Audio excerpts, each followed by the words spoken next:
Gosh, sorry.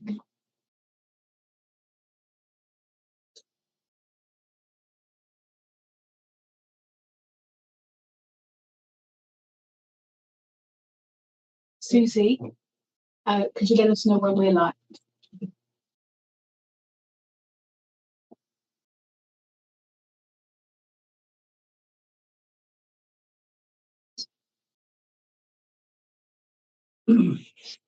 Thank you. Greetings and welcome to the Joint Scrutiny Committee, Monday, 24th of February at 6:30. I am Councillor Gavrishak Stefan, and I am chairing this meeting. We will turn to the agenda. Right, number one, Chairman's announcement. I have none. Oh, we do have one, actually, just to say that a task and finish group has been set up we had a CFGS report, scrutiny report. We had a CFGS scrutiny review done, and there has been a task and finish group set up to actually have a look at that paper. Members from Vale and from South, and also from this joint committee as well. That will have its first meeting on Thursday, so we await that or any information coming out. So that's just my chair's announcement. Eddie, any apologies for absence? I received apologies from councillors Joe Robb and Catherine Foxall as well. Thank you. Minutes of the last meeting. There is a confidential bit at the end of the minutes, which I'll deal with separately. But at the moment, the minutes of the meeting are on page 4 to 7. Do I have any comments? I think they're a true record. Okay, thank you. So, Julie, you propose that a true I'll second. And shall we have a vote to adopt the minutes? Thank you. Right, we have concluded that bit. And we'll deal with the confidential bit in a bit. Any declarations of interest on the matters in hand? I see none. Public participation, we have none at the moment. Therefore, we've got item 7, work schedules and dates for joint scrutiny. The scrutiny work programme is here. And currently we have the Air Quality Action Plan, options for future delivery of leisure, Integrated Care Board Partnership to be diaried, and a long-standing hope that we have a meeting with Thames Water and the Environment Agency. Any comments on that one? Yes, I'm wondering what we're reviewing the joint air quality action plan. I will have to turn to others Because it's gone through the committees of both councils, I believe, and I will take that away and have come back to you on that one more. okay, thank you. Yeah, I was just sorry, I'm just looking at my emails. I've been asked to put that in for July. Just trying to catch up through my emails here and see what it says. So I can follow up and just get some detail for you on that. Okay. Any other comments about the work programme? Forward. We have a few good things, but we haven't got them in the diary quite yet. Yes. Okay, so we'll leave that done. Now we turn to the main item on the agenda, which is item 8, Oxfordshire Leaders Joint Committee Terms of Reference and a report. And we've got David. David, is Bethia here online or not?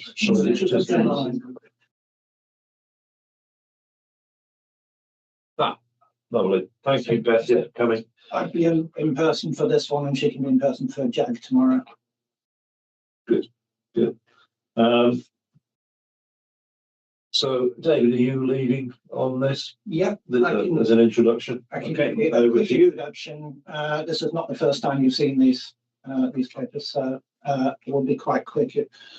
As you know, FOP has been around for quite a while, set up originally about the Oxfordshire Growth Deal. The Oxfordshire Growth Deal is coming to an end in that all of the project funds have been allocated. Some of the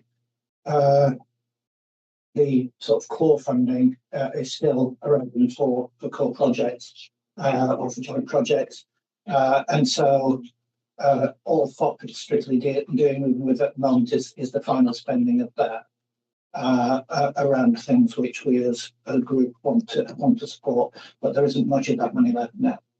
So we started thinking towards the end of last year as to what should become, but we've rather been overtaken by events in that initially we were going to have full review of terms of reference and all this. But then the local government reorganisation came out, and essentially FOP's days are numbered in that whatever the structure comes out, the strategic authority really becomes the place at which councils meet. But we do need, in the interim, a place where the councils in Oxfordshire can meet to discuss what the future restructuring should be, if nothing else, as well as hand out the final spending round on the things that are left. So we set out to look at, obviously the most important thing we were looking at is the name of the group. And you can see the lack of imagination amongst council leaders in what was actually it's the Oxford Leaders Joint Committee. It's always been a joint committee, as in this is how democratic services and legal people consider a joint committee of councils. FOP was always a joint committee, and carries with it a lot of the governance things that are set out in here. It's just they were never used. So, for example, majority voting was always a provision within FOP. It's just we never took anything to FOP until we were unanimous on it. And I can remember some meetings where I said, well, I'm not voting for that. And after a discussion, it then got deferred to another meeting until we could all agree to vote for it. So, not strictly speaking, a legal change in that. I can see you're pregnant with the chair, so I'll. No, I wasn't. I wasn't blazing over either. The important thing from our point of view is that we simplify, because, as I say, its days are numbered. So we need to. There are certain things we still need to do, and so we need to simplify it. One was the membership. The membership of FOP was the 6 council leaders and then 6 representatives from Oxford, who were not voting members, but they were members of FOP and they attended meetings. We've rationalised that to just being the 6 constituent councils as the members, and business leaders can choose to attend in the way that other people can choose to attend and address the meeting, but are not formally part of this new structure. Another thing is the advisory groups. I'm kindly, I'll be kind today, and I won't be rude about the advisory group. But the problem is, if you set up a standing group, then you tend to come up with work for it to do. And so I was lucky in that each of the chairs of each of the leaders of councils tended to chair one of the groups, and I was lucky that I was chairing one that was actually doing something, as in the environment advisory group, which was looking at the pathway towards net zero, which is something that we're doing collectively as councils in Oxfordshire. And so we were taking regular reports on that and prioritising and what have you. Other groups, I got the feeling that as the devil makes work for idle hands, and they were looking at things that, strictly speaking, weren't cross-county things, and things that were actually, I think we did a lot of work, myself and senior staff, in damage limitation, in that a lot of the things that came to those committees, we were going, actually, that doesn't need to be there, and so trying to block it and what have you. So what we've said is that we will get rid of the advisory groups. But what we will do is maintain the ability to set up task and finish groups. So if a piece of work comes up that we want to do, then we can set up a task and finish group to do that. And the other thing that was looked at was the scrutiny function. There was a scrutiny committee which used to meet. I think at least one person here was a member of that.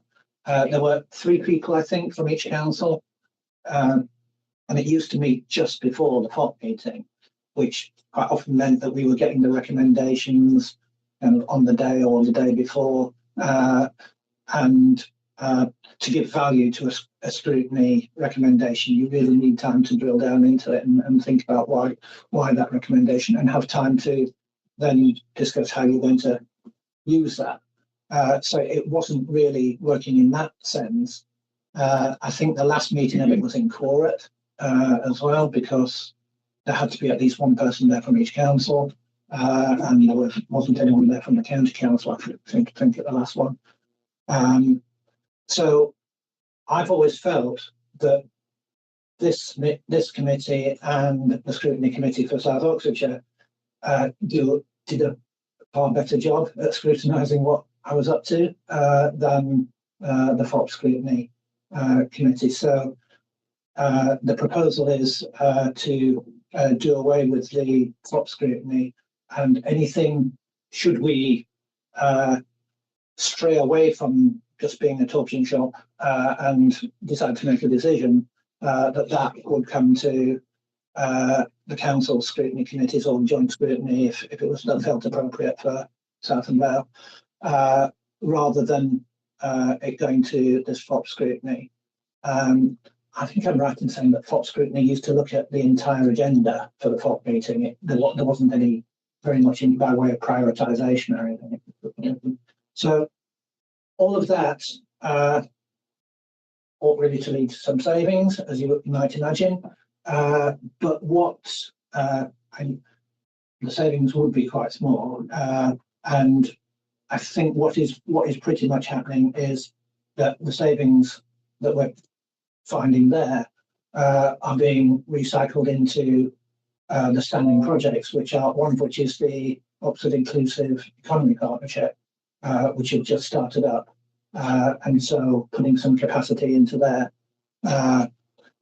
seemed like a reasonable use of that funding, rather than trying to claw back what would be quite a small amount for each individual council. So I'll leave it at that. There are some other minor changes, but I'll leave it at that for now and get any questions that you have. Thank you, David, very much. Bethia, would you like to add anything?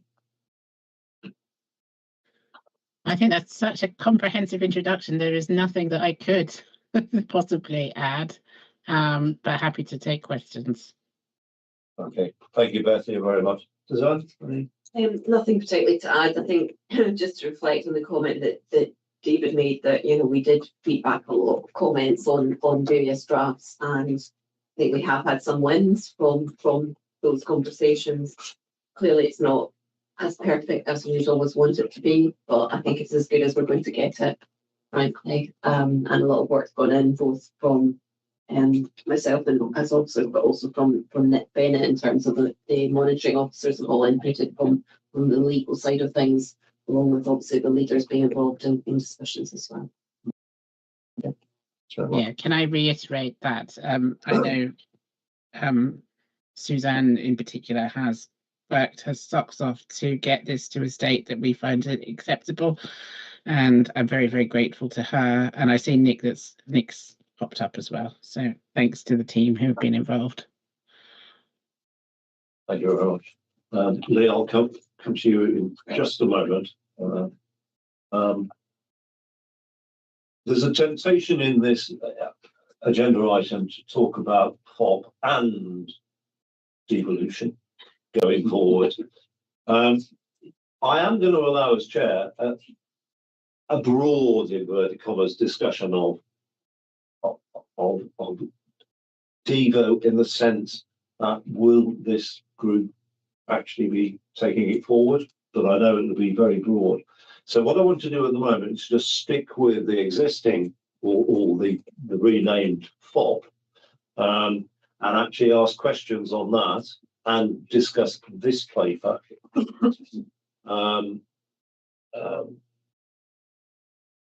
after questions, we will have a debate about what we're going to do about it, and then we will probably have a few questions, but only a few, on whether this group is going to be the lead group to discuss other matters.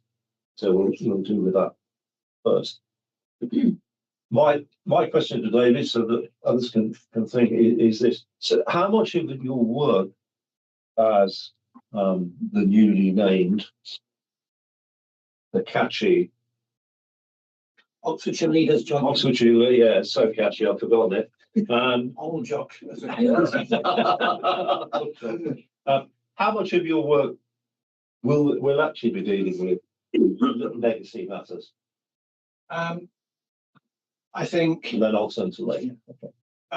Oxfordshire Drill Steel, not very much, because the county is the accounting body for that, and government made it quite clear at one stage about a year ago that they expected the county to be in charge of that rather than FOP. The other legacy projects, there is the Local Nature Partnership, where I'm the FOP representative on the board. There's the Inclusive Economy Partnership, and there's the Affordable Housing Group, which I think is one of the less active groups. So not very much. The larger piece of work, which are the net zero work, we will probably get half-yearly reports on, and the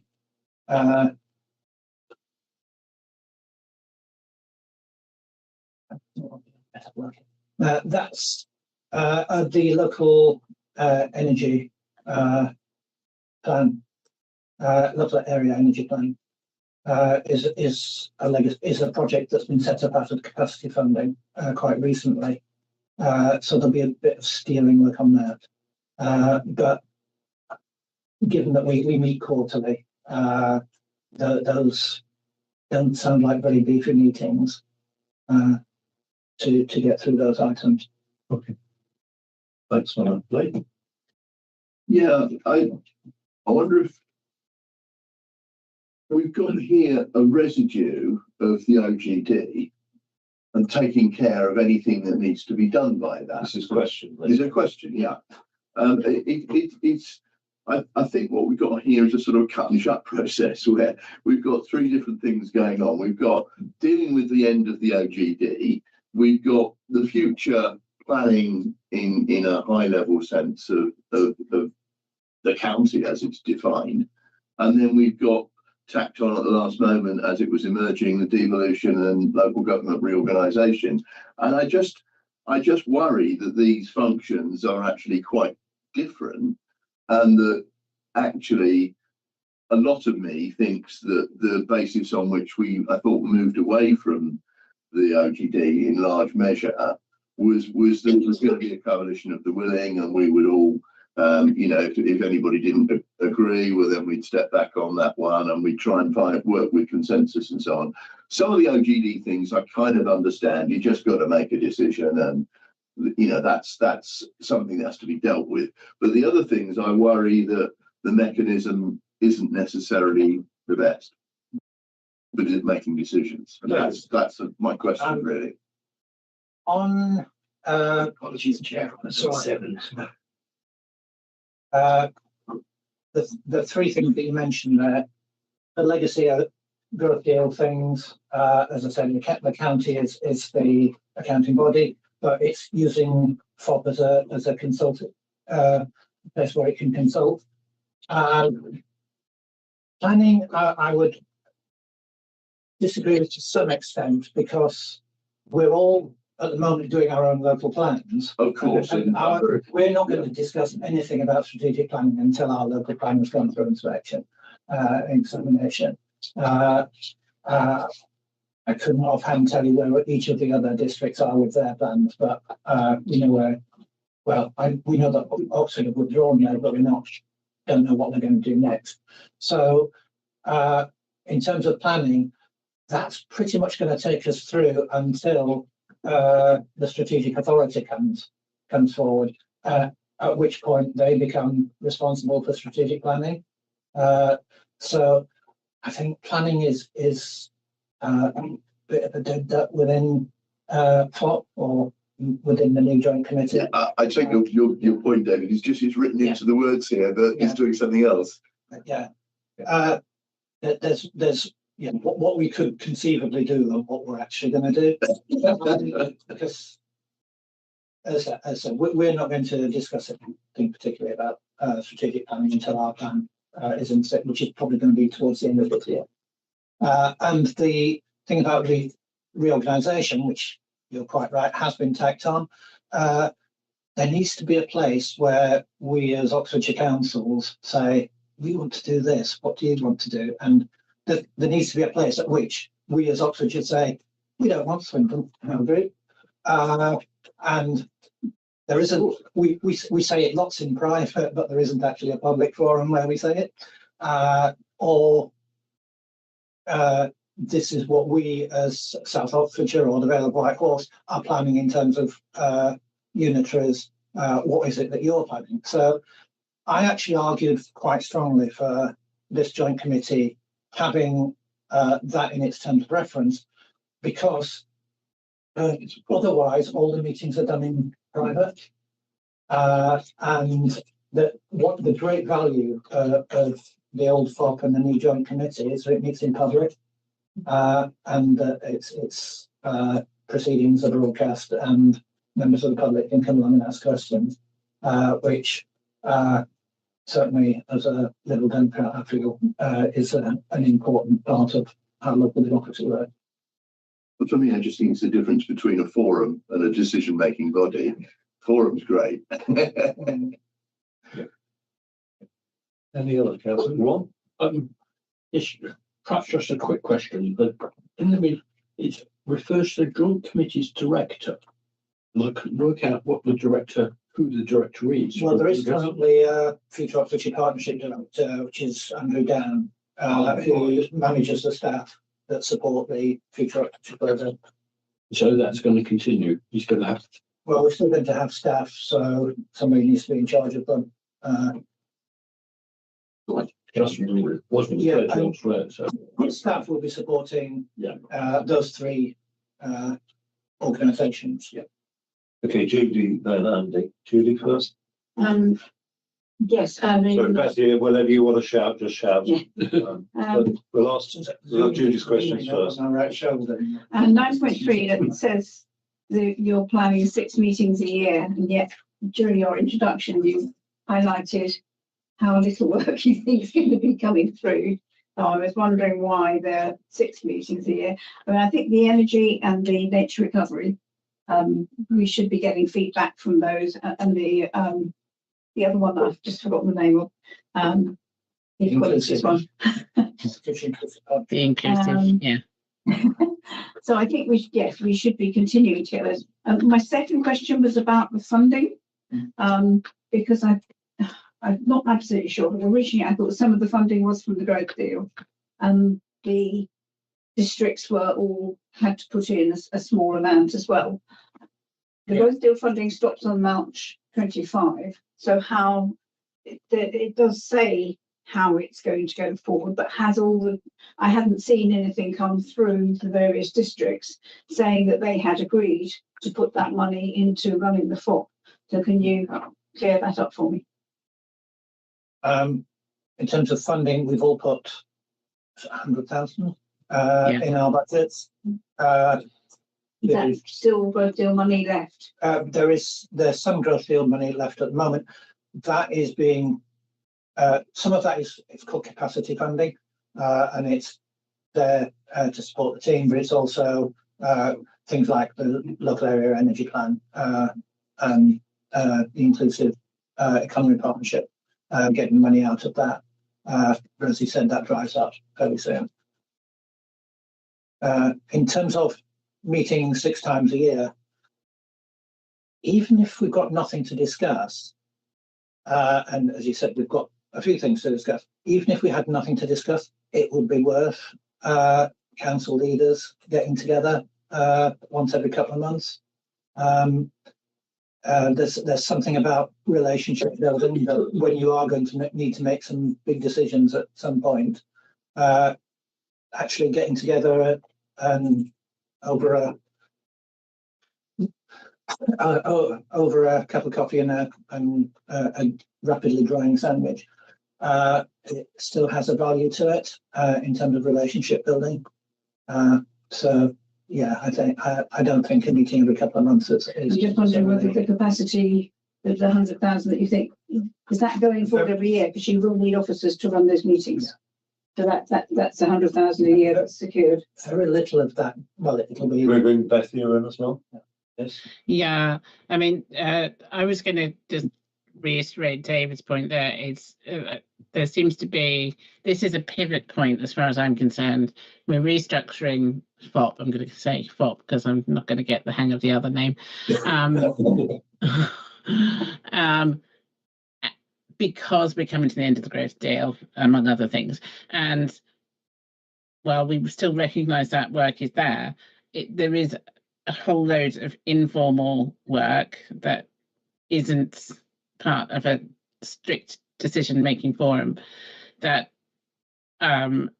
we now need to take forward, and we recognise that. So we have the joint working through the various projects that David's listed, and we now have a forum in which we can discuss whatever we need to going forward. And that might look different depending on different circumstances and whatever happens over the next couple of months. But it is incredibly important to have this as public meeting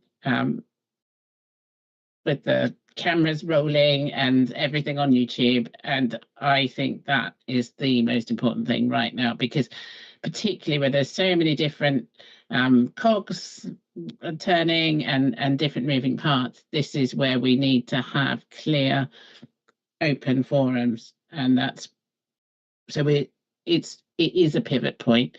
We are changing where we have been, that very, very structured, you almost need a degree to work out the structure of FOP. When I first was introduced to it properly, it was quite phenomenal, that all the different groups. So to deconstruct that and get down to the bare basics, where it is just elected representatives talking about, I mean, making, reviewing what we've done, but also going into the future and talking properly, relationship building, and making sure we get the best for our districts and our communities. That's the most important thing. So that's my little spiel. When it comes to finances, I mean, for me, I would have preferred to see a reduction in our commitment financially. But at this point, not knowing what's going to happen in the future and having that, knowing that we will have to carry on with this, I'm not sure if we could reduce the financial commitment to FOP, so to speak. I might need David to come back on that with any further detail that he might have to hand.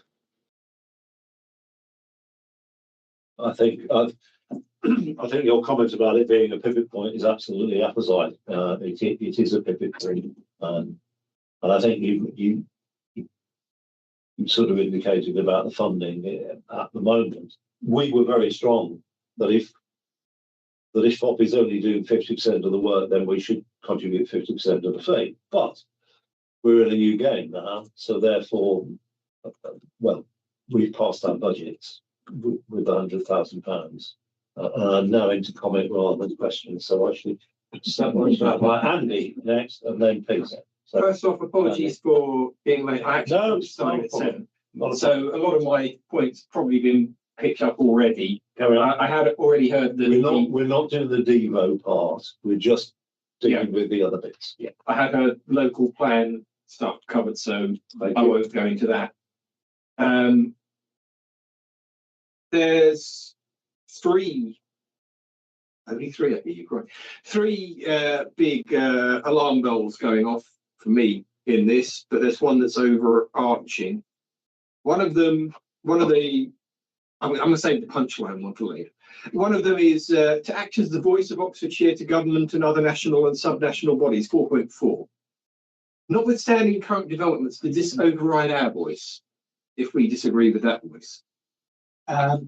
Nothing's ever overrode mine or Betty's voice. I don't think. So we can disagree with that voice. Let me just say, at the moment, the government is pretty much only really interested in talking to upper-tier authorities. So if FOP wasn't around, they'd be talking to the county council. They wouldn't be talking to us. So we wouldn't have a voice anymore. So Fair. this gives us more of a voice. Yeah, I think, at least we can bug them. and you can't always measure how much of a voice you've got in something. But I think this gives us a formal channel to say to the county or to agree things with the county that they will then go off and represent. Except the second one is related to planning, but I don't know if it's on 5.1. To oversee joint work on cross-border issues. Yep. To ensure partners meet the requirements of the duty to cooperate. Have we covered that one? Pretty much a biggie. No. That's obvious because Oxford have attempted to whack us with that repeatedly to compel us to take on their housing numbers.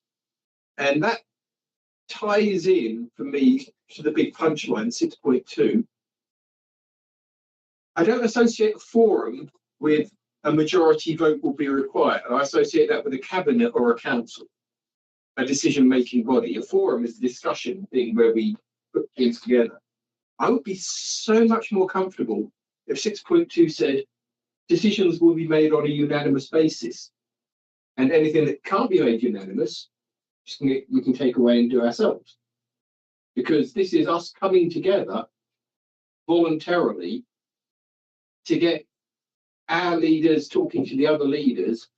So I don't think we should ever come away from that with, say, two or three of the authorities going, well, I've just been compelled to do something as a majority vote. And I know that there is something in there about you can opt out. Yes. So far as Andy, yes, pop that in the question. right. Can that? Why is it a majority vote as a forum and not a council? Why can't it be unanimous?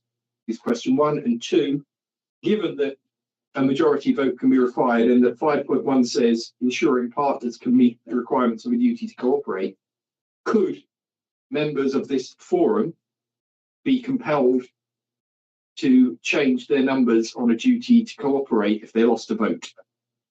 Should just be for On- OGD stuff. On duty to cooperate, Nick and Patrick before him used to drill into me the fact that duty to cooperate is not a single event. You can't go along to a committee meeting and discuss something and that's your duty to cooperate. It's an ongoing thing over the whole length of the project.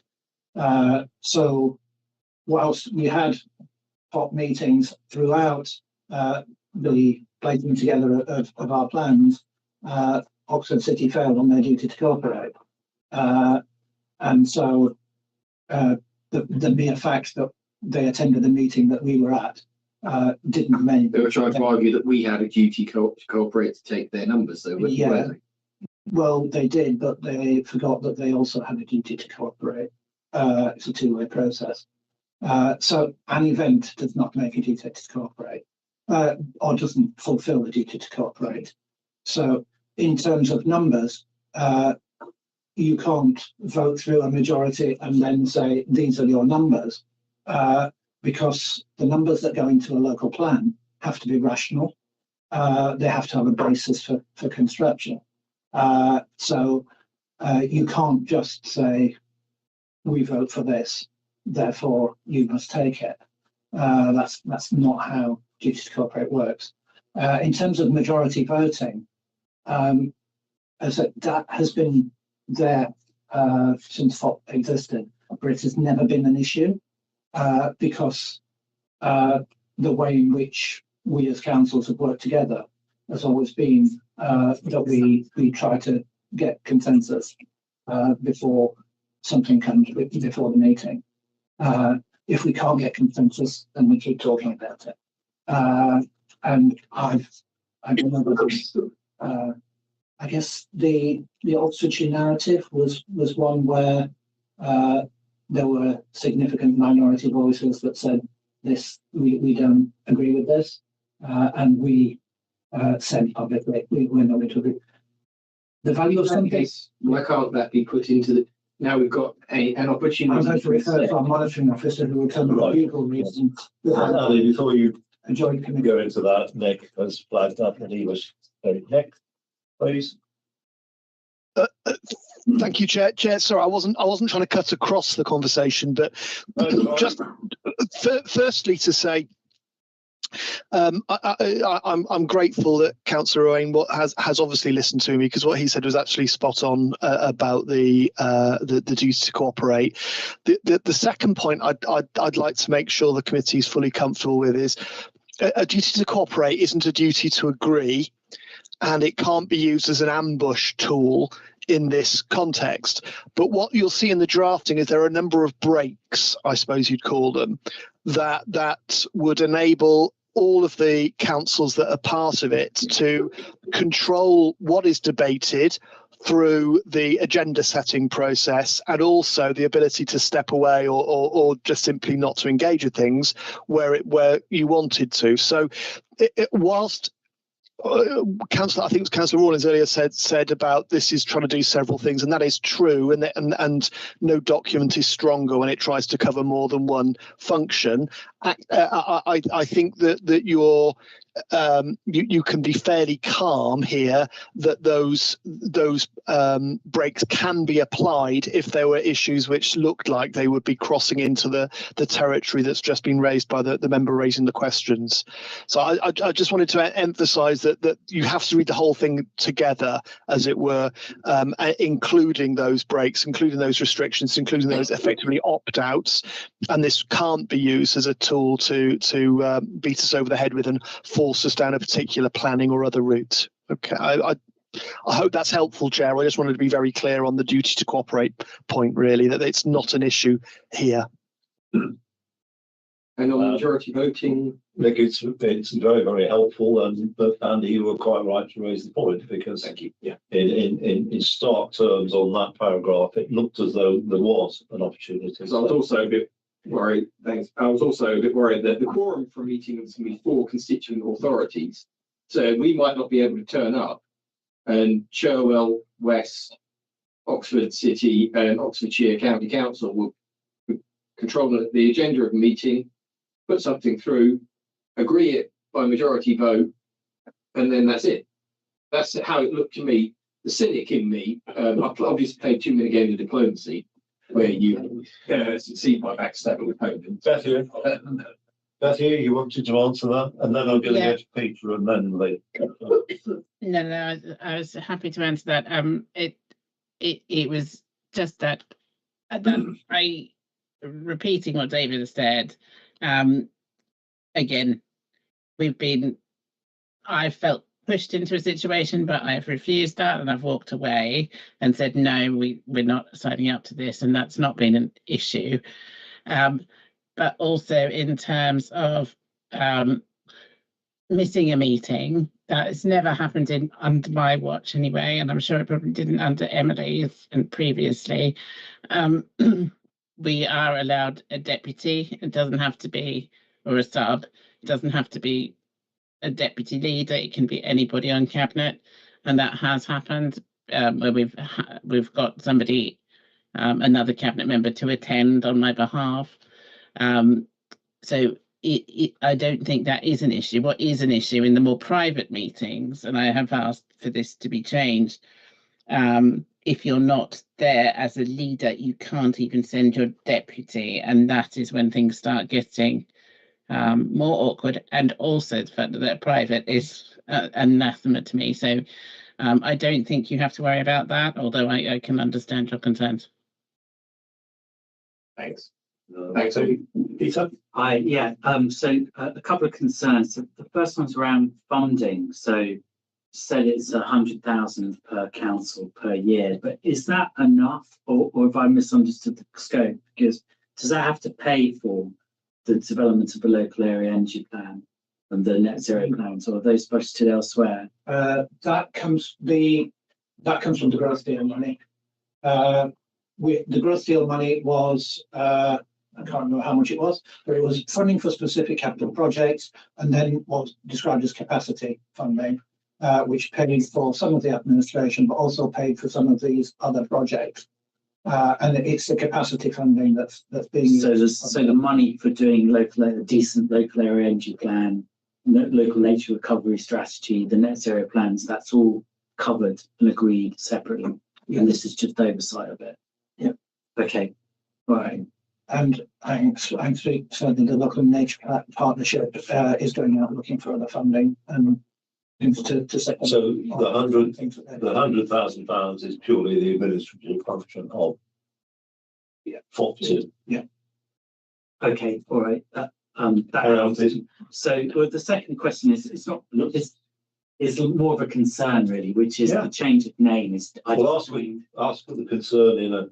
Why can't we keep the old name? Because the old name is more appropriate. The new name is kind of pretentious and more than what it is. And you're just going to. At least if it's called Omen and then Omen 2, we know what we're talking about. I would disagree. I think FOP is far more pretentious. So if you call it Oxfordshire Leaders and it's just 6 councils, then that's kind of less than half of, I don't know how many businesses, charities, associations, clubs, whatever, are in the county. I should imagine a lot of other people would say they're leaders too. And so I think it just goes beyond. Yeah, but I think that's what we're trying to get away from. If I can interject, and that's what we're trying to get away from. We've had every man and his dog on this committee, and man, woman, and dog, I should say, and that's what's causing problems, because they're not voting, or they're not there to make decisions, but they can have influence.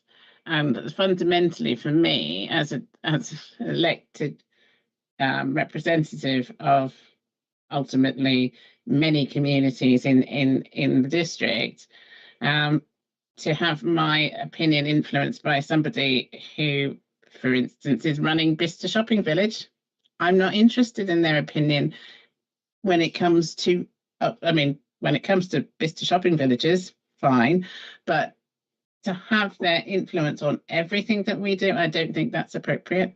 And so then I think it would be more precise if the name was Oxfordshire County or Council's Leadership Forum. So presumably, though, this name has been passed by the group, so therefore we're stuck with it. We can comment on it.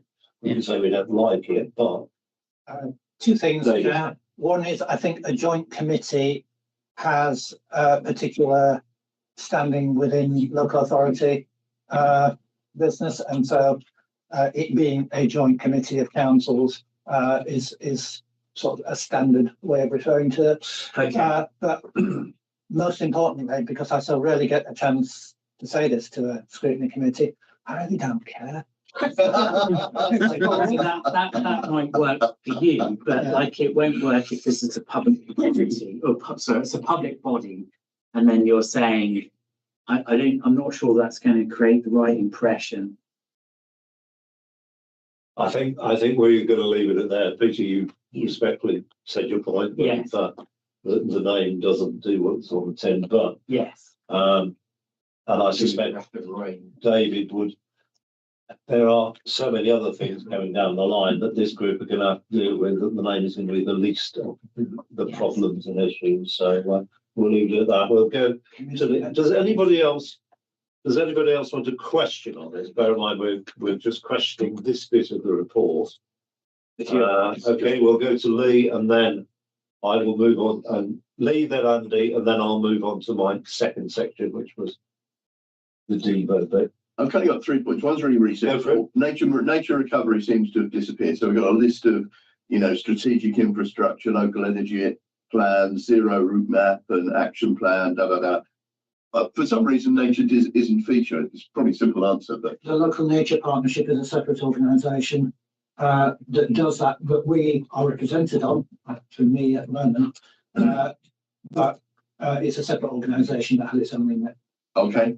My question, like people were saying, on section 6, the voting, I would just say, as regards residual OGD matters, we'll vote with chair and majority and all that stuff, because we need to, we just need to deal with those things.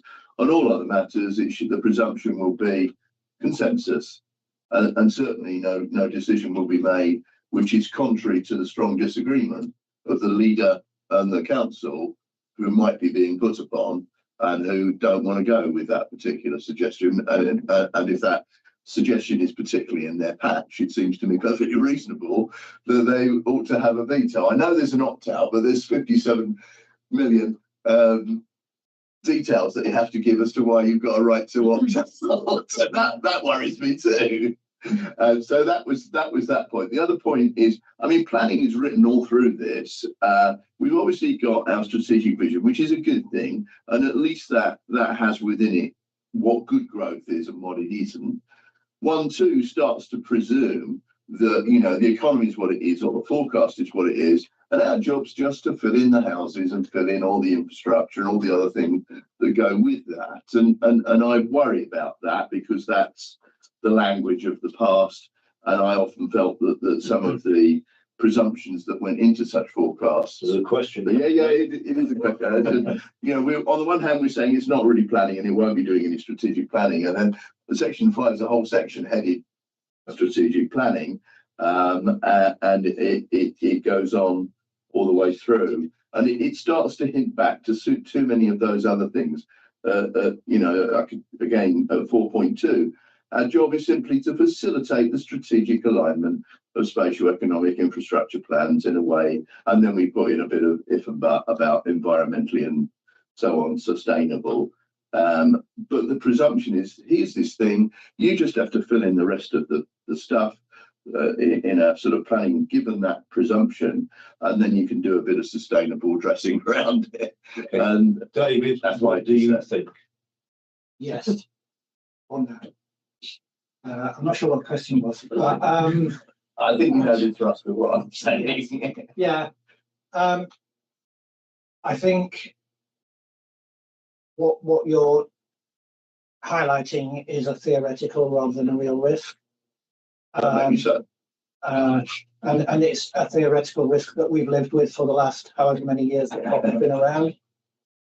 You actually got it the wrong way around, in that growth deal matters are pretty much legally the responsibility of the county council. So we're consulted, but it's the county council that has to. That stuff was written in there for that, wasn't it? Andy, It's this is the final question on this. a very, very cynical question, I'm afraid, and it's been brought to mind by some actions around in the US. I had a lot of reassurances that the practice doesn't follow exactly what's written down in the TORs, that while the TORs might be able to allow a certain amount of dodginess or abusive behaviour in such a way, that in practice people don't do that. We've seen just how fast a reliance on people following norms and the way things have been done before can collapse. And notwithstanding that what was written down before didn't preclude it, with this reboot, it gives us the opportunity to write things down. So my question is, what safeguards do we have of a collapse in against a collapse in norms and interaction that would leave us solely down to what is written in the TORs? I'll add a bit to that, Andy. It's an excellent question. But if it's not bolted down and it's worked well in the past, because customer practice was cooperate, which can change. Yeah, it could change when the stresses of the next bit, Devo bit. It could change when the Devo bit comes in. That people will not be as cooperative. So, shouldn't it be more bolted down? I think your example. I know that it's not necessarily an exact example, but yeah, it's just that assumption can collapse. There's a problem when you've got one partner that goes rogue. For this to happen, you would have to get 4 partners to go rogue. And I think if you've got to the stage where that relationship has broken down to that extent, then the partnership would probably disintegrate. I would agree. It is all held together by goodwill. And if that goodwill disappears, then the partnership disappears. And if it's held together with goodwill, No amount of nailing down. legalistic whatever will hold it I together. mean, marriage contracts are very firmly nailed down. Okay, I'm just going to conclude this part of the question. It seems to me the conclusion on this is the fatalistic. We've sort of got to do it, even though David doesn't care about what the name of it's called. But we have raised concerns, and maybe that is what we should be putting in a motion at the end of the next section. We do have concerns about the people have got to make sure that the duty to cooperate exists and people get on with goodwill, and concerns were raised about the majority vote bit, but answers were given. So that is the sort of thing I will be saying in the conclusion at the end. I'm now going to move on to the next bit. Yes, it's actually in paragraph 16 of the draft cabinet report. And 16 says this. This is just to focus the discussion. Whilst there is uncertainty surrounding Oxfordshire timetable and government requirements for devolution and reorganisation, it makes sense to retain the joint committee structure and the possibility of decision-making powers being delegated should they be needed in the future debate. So we do have the opportunity to debate to where this bit is going, and I'd like to spend 15 or so minutes on it. My concern, and I'll chip in my question first, is that clearly this group is going to discuss things. And my question really is about the transparency of agendas, the transparency of debate, and the transparency of decision making, where those decisions will come back to South Oxfordshire and the Vale, and of course, most importantly, to the Joint Scrutiny Committee. No, to scrutiny committees in both of those. And it's really just we don't know the answer to the next 6 months, because that's got to be fleshed out and put in. But it's really just raising the concerns of what is going to happen. So, Bethia? Well, I mean, I think that's the thing. We don't know what's going to happen. I'm sure you're not aware that we meet on a regular basis and it's in private session. The agendas are private, the minutes are private. It's not broadcast to the world. And I find, although I chair the meetings, I find those meetings incredibly uncomfortable because they don't even exist really to those people that aren't attending them. And that is what we want to avoid as much as possible, because I want to have a clear and open voice representing everybody on the council and all our communities in the districts, if I speak on David's behalf. And I think FOP, for the lack of, you know what I mean, for the lack of any other alternative, is definitely the best option we have.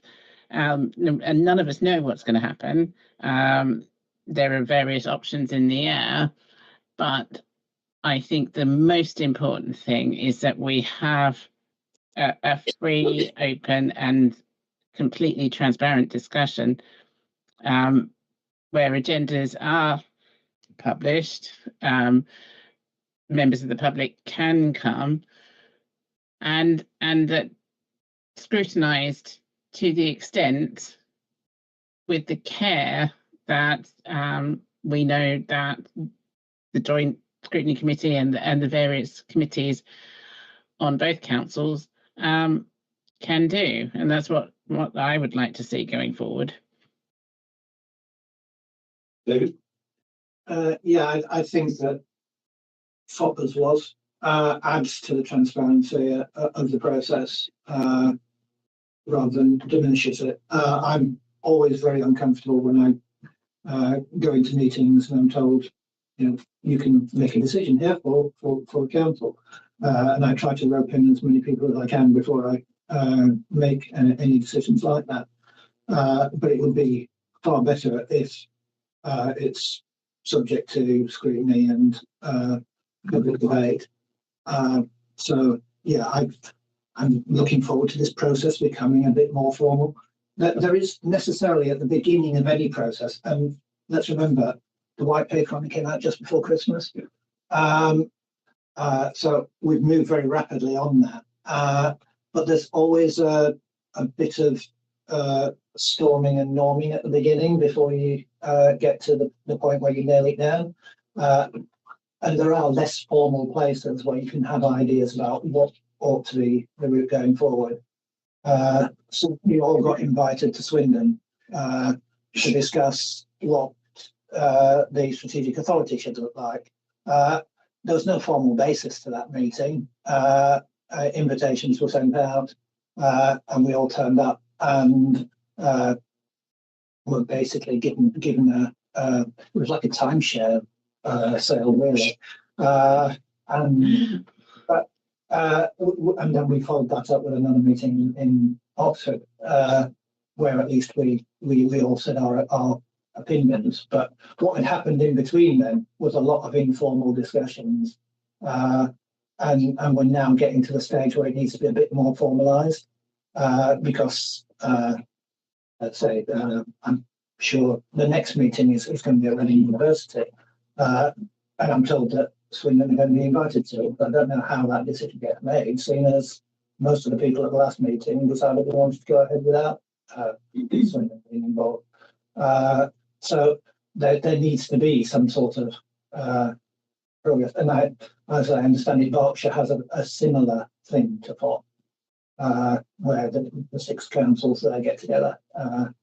And I would just say the final sentence, then open it up to others to ask questions. But this seems to me to be a fundamental concern of the process going forward. If agendas are secret and meetings are secret, and there's no opportunity to shine light into them, then what happens is in 6 months' time something pops out that none of us have discussed, none of us have scrutinised, and it's just the leaders that have cobbled together something in a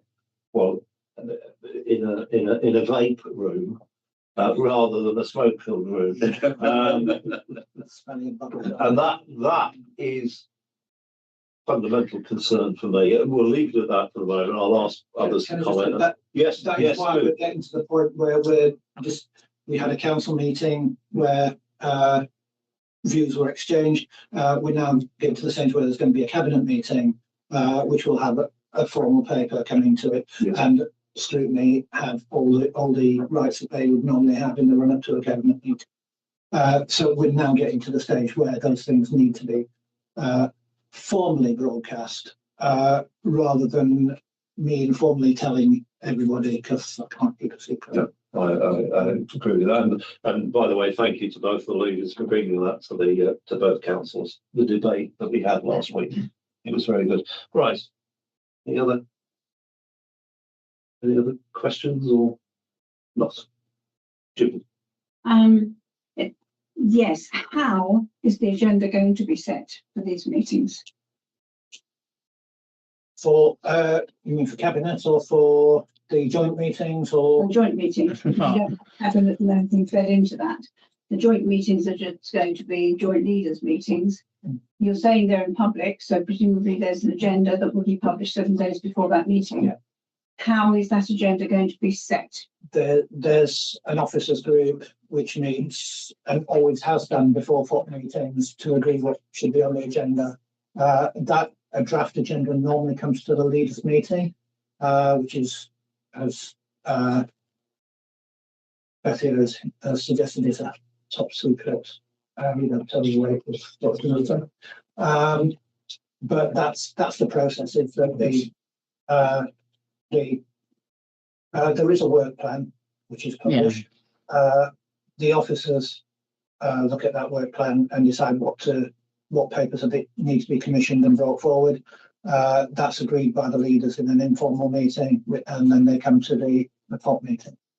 Can we just I mean, sorry, just to say, I'm extremely disappointed in you, David. But I always thought you had eyes in the back of your head that you could actually sort of try and see that Betty was trying to come in. I can sense the presence. Yes, yeah, there is a. You are definitely in the room, Betty. Right, sorry. I was just going to add that, yeah, I think there's more importance placed, I think, although recollections may differ, on the discussion of the work programme at the meeting itself, at the FOP meeting, as was, and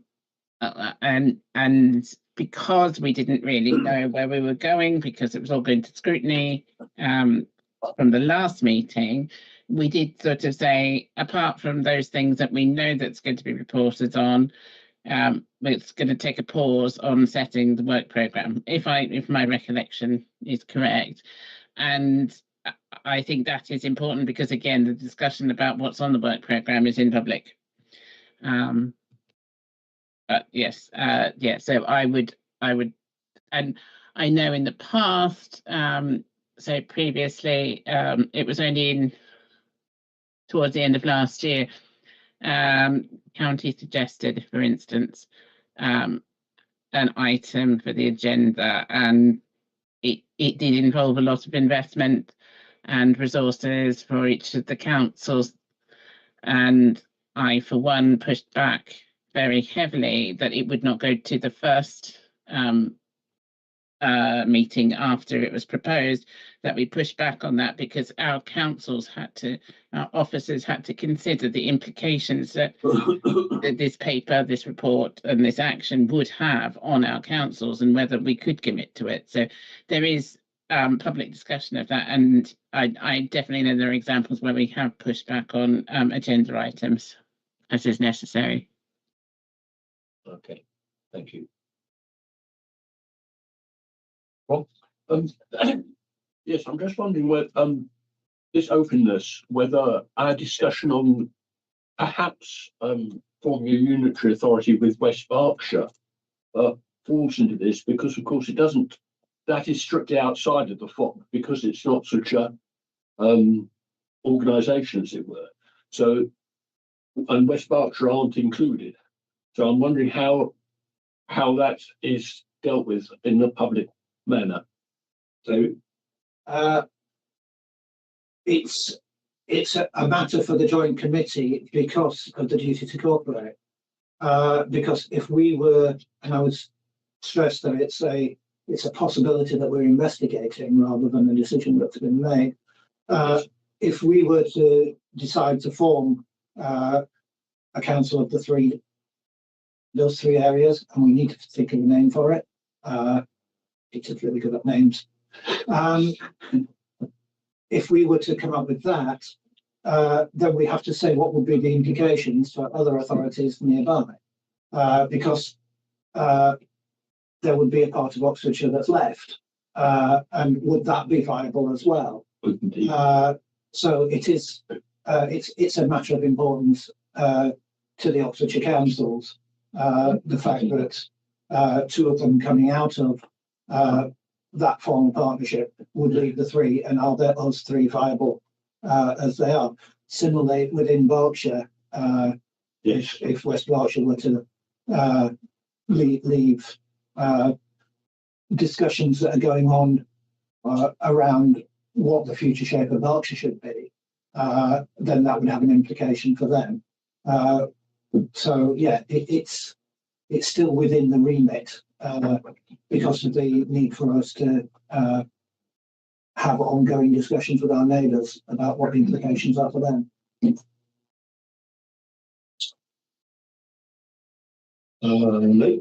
Just pick up on one other point. In 1.3, it's a forum for discussion for a collective Oxfordshire voice about devolution.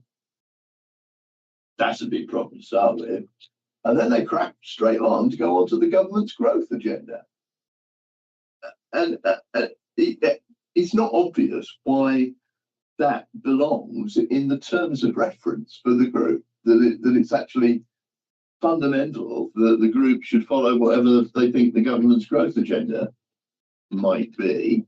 And I probably think that even if you ask two groups of Labour people, some people who might have been in the southeast and some people who might have been in the north and the nations, who might have a very radically different view of where that growth should go or how it should be balanced.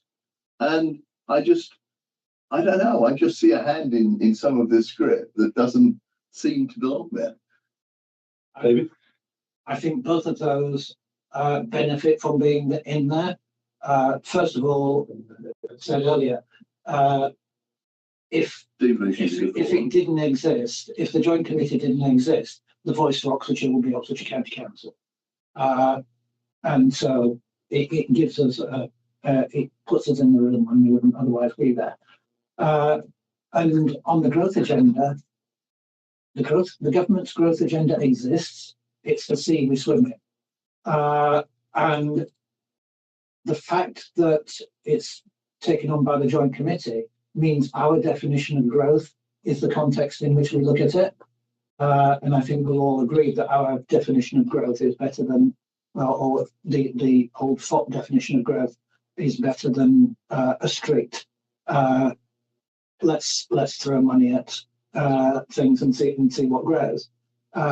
So I think both of those benefit us by being part of this relationship.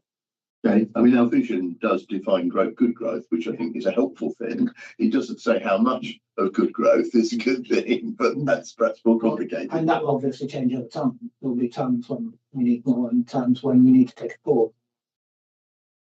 But at the moment, the government wants more.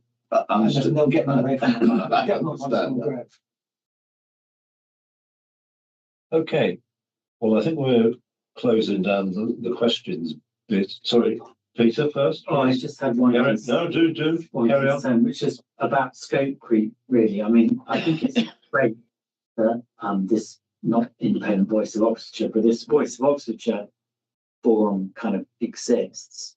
But I would worry that, you know, because it's quite open, before it was local area energy plans, it was net zero, it's quite a tight agenda, but this feels like the scope could just go woof and balloon right out, and then you wouldn't really get the core things that were done.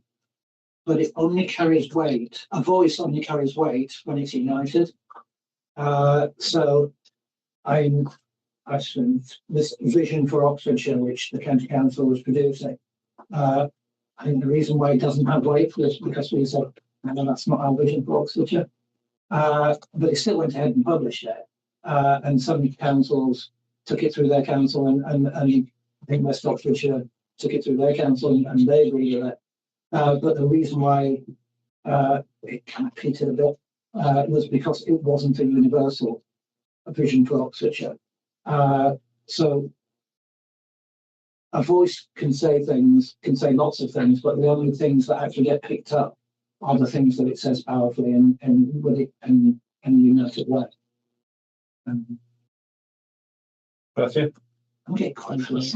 So I was just going to say, in taking that in a different direction, and getting back to the pivot point, we have now funneled down everything into a few points that we're discussing. Previously, we discussed a very broad selection of things, much of which I don't think we needed to in that forum, but sometimes yes, we ended up discussing things like the Oxfordshire story that we did sort of back away from and refuse to sort of sign up to.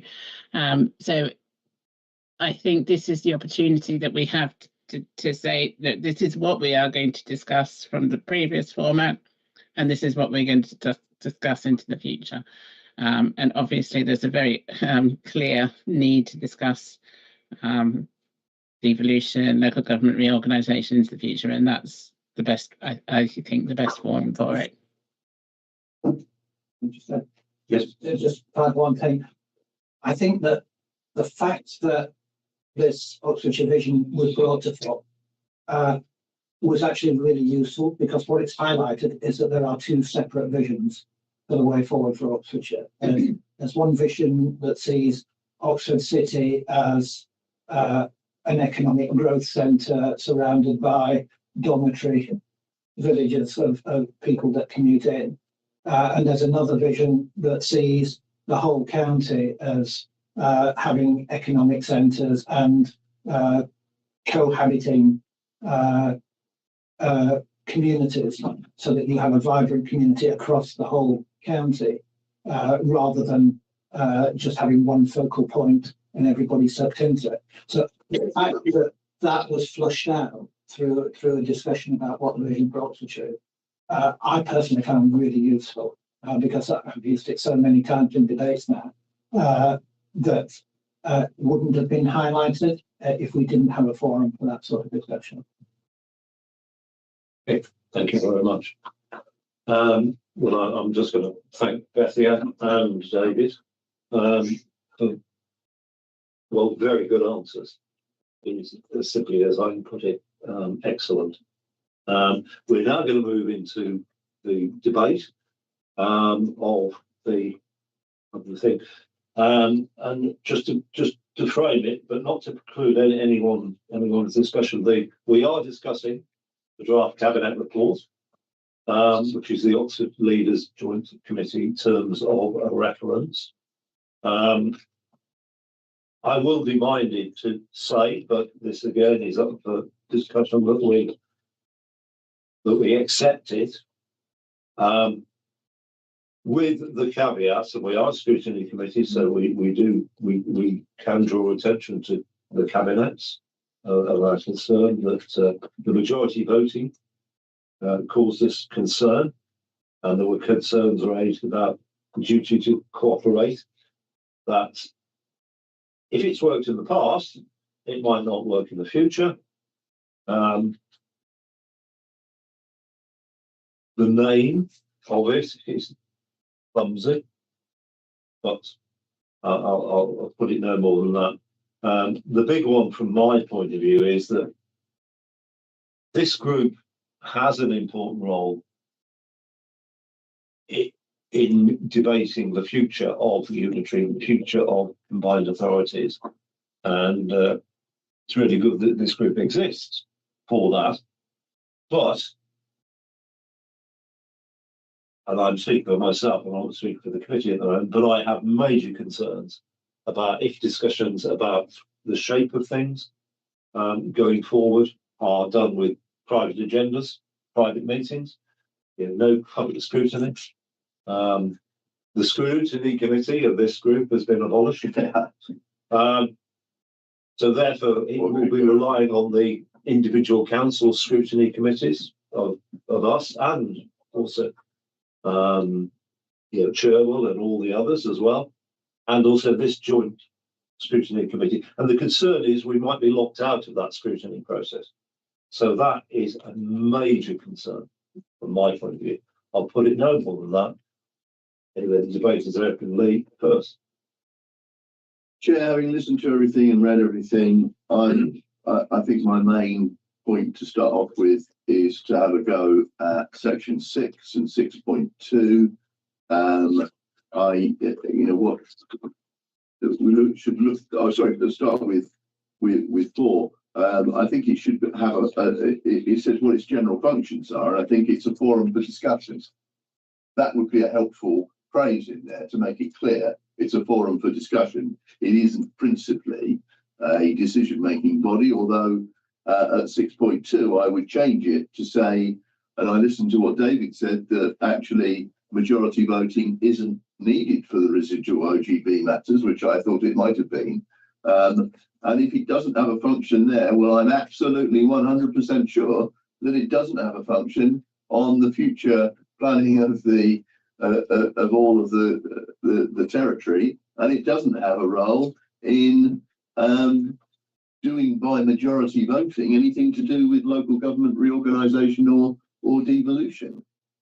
So I come to the conclusion that it should proceed by consensus, full stop.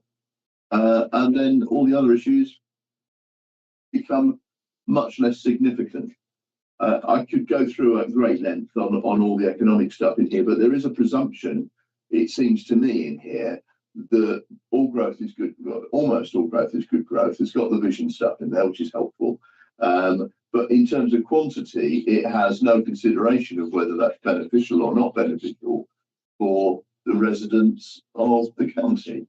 I've always thought that having a thriving well-being in the areas is a good thing, and having growing per capita GVA or GDP, whatever you want to, however you want to phrase it.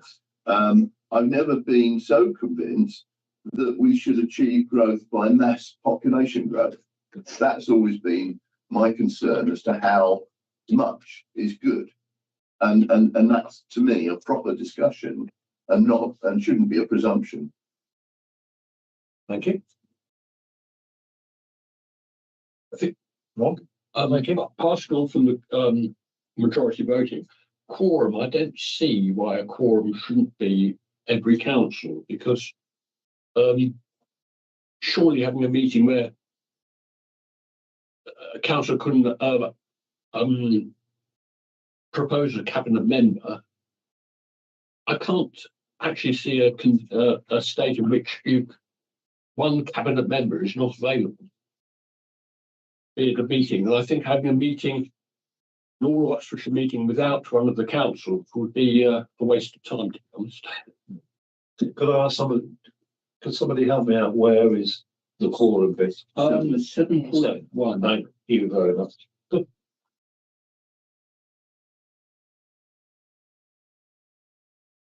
Thank you. I have noted that. Okay, right, I've got that captured.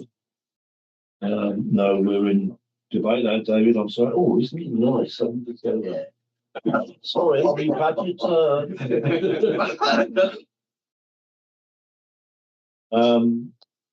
Any other points? Right. Well, then we go for a recommendation. I'm sort of minded to include all of those in my recommendation, because they are only recommendations. And of course, David, if he's minded to, can persuade the cabinet next. But I think they're all very points, very good points. So from this joint scrutiny committee, I'm going to suggest or propose, let's do it properly, that we accept the cabinet report, but we do want to express our concerns. We do want to express our concerns about majority voting. And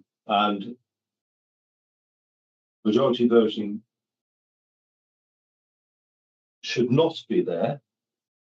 You might want to debate whether that word should be in, and I will amend it if you wish. Should not be there, and we should proceed by consensus. The quorum should be every council. That's section 7. Section 7.1. It should be for a forum for discussion. That's section 4. Section 4. To lead to consensus in decision making. And then we move into the transparency bit that we would seriously like the Cabinet to take on board, to take to the Oxfordshire Leaders Joint Committee in the future. That agendas and debates should not be private. They should be in public, and it should be open and honest, and they should be transparent enough for the members of the public to attend. And definitely, look, the individual scrutiny committees and the joint scrutiny committees should definitely be involved in looking at the paperwork. And Peter's point that, although I suspect that scope creep won't be in it because they'll be discussing so much of the broad structures of devolution that won't happen. But the joint leaders have got to really focus on coming out with a system that works for the residents of South Oxfordshire and the Vale. And that I think is the fun. Maybe that is a sentence on its own, but we've got to come up with a system that delivers for our residents. Yeah. So that's my proposal. I'll accept any amending on the wording now, and then I'll ask for a second. Judy, and then yeah. I think it's in my mind, the problem about scrutiny is that every council has different dates when their scrutiny committees can meet. That agenda is going to have to be set at least 7 days before the actual meeting. And every single scrutiny committee of each council should have looked at it before it goes to that meeting. That's a challenge that candidates clearly acknowledging that, frankly, having been in this area for a long while, it's challenging enough to get one paper to the committee within the 7 days before the committee. To try and do that across 5-6 different councils is going to be very challenging. So I'd like them to really look at how that's going to be achievable. Okay, well, and look at the administration of getting it through all the scrutiny committees before the meeting. Okay, yes, Lee? Chair. Yes. This paper presumes that this is a decision-making body and that it should have some corporate scrutiny, if it has it at all, with the heads of scrutiny of each council coming together in that way. If we don't actually accept that model, if we're saying consensus, that doesn't, it's less of a problem. But in as much as there is scrutiny, actually it's more, you're kind of saying that the sovereign bodies are actually the councils, and therefore why not just put it through their scrutiny process? I don't understand, in a way, why you need to create another one. What, a scrutiny of this? Yeah. I agree. I agree with you on that. Yes. I don't think the Oxfordshire Leaders Joint Committee needs a scrutiny committee. I don't, because any decisions will come to South Vale Joint where appropriate. So yes, I agree with you. My other slight point in there, No, go for it. if I may, is I would like something in there that intimates that the quantum and nature of growth is up for debate. It's not some formula that comes out and somebody says, this is our jobs forecast, this is it, you're all going to deliver this, where we're going to spatially plan it. It should be a bit more nuanced than that. I've always suggested that I'm happy that there might be, for example, research activity or whatever coming out of the Oxford University or other people who can develop things that could be good for the UK. I've just always maintained that they shouldn't necessarily supercluster right here if they roll out to be big.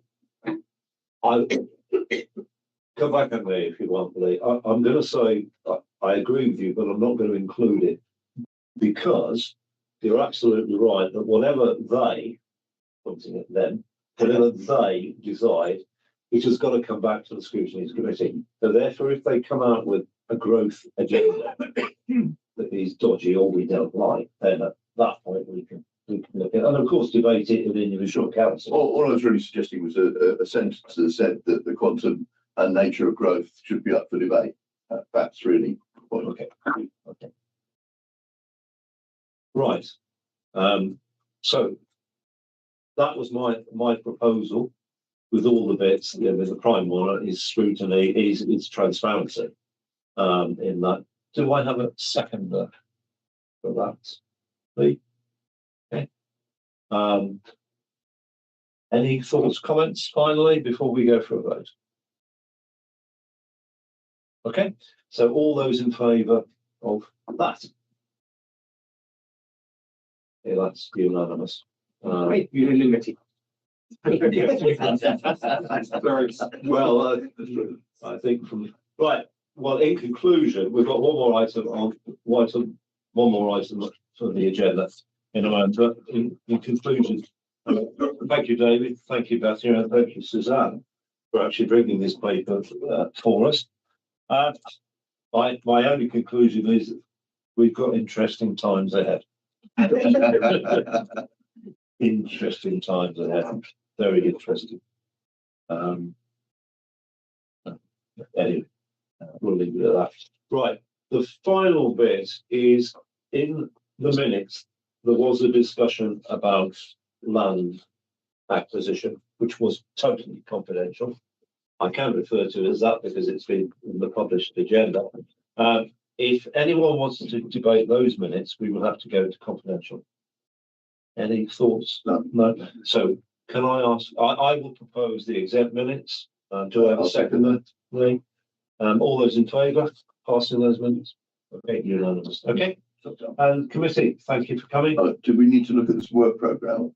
Did I miss that? No, you missed it. We've done it. Yes. We've done it. I can answer the question on the joint air quality. Oh, if that You should have helps. just been here on time. That was People being late. Right. Okay, so we close the feed. Thank you, Susie. Can we close down the stream? Thank you.